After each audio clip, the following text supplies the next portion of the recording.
দুইজনের কাঁধের উপর বর করে নবীজি মসজিদে গেছে।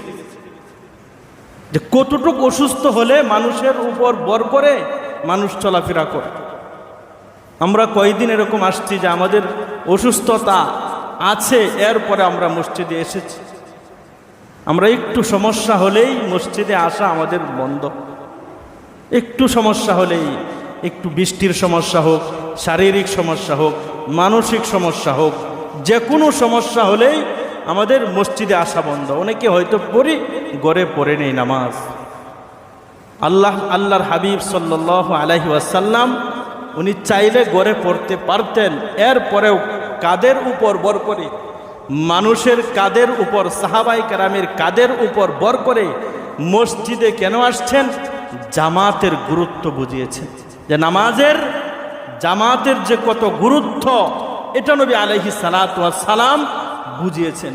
এর জন্যই আমার আপনার নামাজগুলো জামাতের সাথে পড়ার আমরা কদর করা চাই। একটু বৃষ্টি হলেই আমরা মসজিদে আসি না।